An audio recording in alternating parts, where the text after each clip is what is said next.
Notification का वो 28 मार्च को है गैजेट नोटिफिकेशन का। 4 अप्रैल को लास्ट डेट है नॉमिनेशन की फाइलिंग का और 6 अप्रैल को स्क्रूटनी ऑफ नॉमिनेशंस होंगी।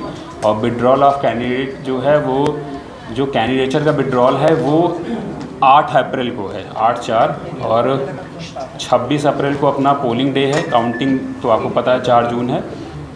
तो ये सारा कुछ है। और हमारे जो इस बार जम्मू डिस्ट्रिक्ट का जो 2011 सेंसस और 2000 अभी तो सेंसस नहीं हुआ, लेकिन जो प्रोजेक्टेड पॉपुलेशन उसके हिसाब से 24 के हिसाब से हमारे जो पॉपुलेशन है वो 18,03,653 है, जिसमें इस बार जम्मू डिस्ट्रिक्ट से मैं बात करूं पर्टेन करता है तो 11,78,431 वोटर्स जो हमारे साथ अभी तक रजिस्टर हुए हैं, ठीक है ना, जो इस बार वोट करेंगे। और इसमें जो मेल की संख्या है वो 6,08,675 है, फीमेल की 5,69,732 है। जो हमारे ट्रांसजेंडर वोटर्स हैं वो 24 हैं। और जो पार्लियामेंट्री कॉन्स्टिट्यूंसी जम्मू है जिसमें 18 असेंबली कॉन्स्टिट्यूंसीज़ हैं, 11 जम्मू ज़िले की, 3 सांबा ज़िले की, 3 रियासी ज़िले की और कालाकोट कॉन्स्टिट्यूंसी राजौरी ज़िले की। तो उसमें जो टोटल इलेक्टर्स हैं हमारे एलिजिबल वो 17,67,837 हैं। जम्मू ज़िले में जो टोटल पोलिंग स्टेशन है वो 1488 जम्मू ज़िले में पोलिंग स्टेशन है, जिसमें से और जो जम्मू पार्लियामेंट्री कॉन्स्टिट्यूंसी है उसमें 2416 हमारे पोलिंग स्टेशंस हैं। और जो सबसे मेन चीज़ ये है कि आप सभी से जो खास करी है कि ये तो बेसिक डेटा था, बेसिक इन्फॉर्मेशन जो जम्मू ज़िले से पर्टेन करता है या जम्मू पार्लियामेंट्री कॉन्स्टिट्यूंसी से। आपसे मिलने का एक मकसद, मैं और एसपी साहब हमारे साथ है, विनोद सर भी,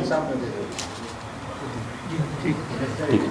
तो मेन मकसद ये है कि जब से मॉडल कोड ऑफ कंडक्ट लगा है, जब से डेट्स अनाउंस हुई हैं, तो मॉडल कोड ऑफ कंडक्ट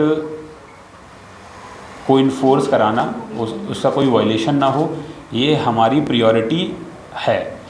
और मैं एज अ डिस्ट्रिक्ट मैजिस्ट्रेट, हमारे साथ विनोद सर भी है एज अ एसएसपी जम्मू, तो हम दोनों लोग ये इंश्योर करें कि किसी भी तरीके से मॉडल कोड ऑफ कंडक्ट का वायलेशन ना हो।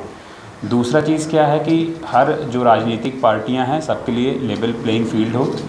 तीसरा चीज़ क्या है कि जो हमारा वोटिंग परसेंटेज है वो पहले जो भी रहा है इस बार ज़्यादा रहे।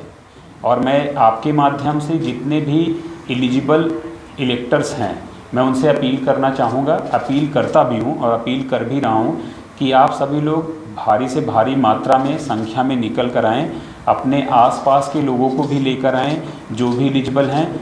हर तरफ से उनको फैसिलिटेट किया जाएगा। जैसे इलेक्शन कमीशन की गाइडलाइन है कि जो विशेष हमारे मतदाता वर्ग हैं, जो स्पेशली एबल्ड लोग हैं, जो 85+ वोटर्स हैं, उनके सबके लिए विशेष व्यवस्था की गई है। तो हम जिला प्रशासन और as a district election officer, हम सभी लोग, हमारे जितने भी AROs हैं, सभी लोग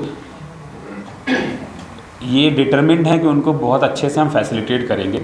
और जब बात मैं अभी कर रहा था मॉडल कोड ऑफ कंडक्ट की, तो अब मॉडल कोड ऑफ कंडक्ट जब इन्फोर्स हम कराएंगे तो model code of conduct enforcement वो सिर्फ वो सभी की जिम्मेदारी है। और ख़ासकर जो राजनीतिक पार्टियां हैं, जो हमारे अधिकारी लोग हैं, जो नागरिक हैं, जो वोटर हैं, उनकी भी जिम्मेदारियां हैं कि वो मॉडल कोड ऑफ कंडक्ट का वायलेशन ना करें।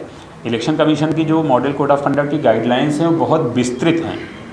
इलेक्शन कमीशन की वेबसाइट पर आप देख सकते हैं, हमारे पास हैंडबुक हैं और मैंने भी बहुत सारे सर्कुलर निकाले हैं, CEO ऑफिस से निकला है, तो आप उसको देखें और उनके हिसाब से आप काम करें ताकि कोई वायलेशन ना हो। अब जब वायलेशन, कभी कभी क्या होता है कि वायलेशन भी होती हैं तो उसको सख्ती से निपटा जाएगा। उसके लिए हमारे पास उड़न दस्ता, जो फ्लाइंग स्क्वाड टीम है, वो भी इन प्लेस है।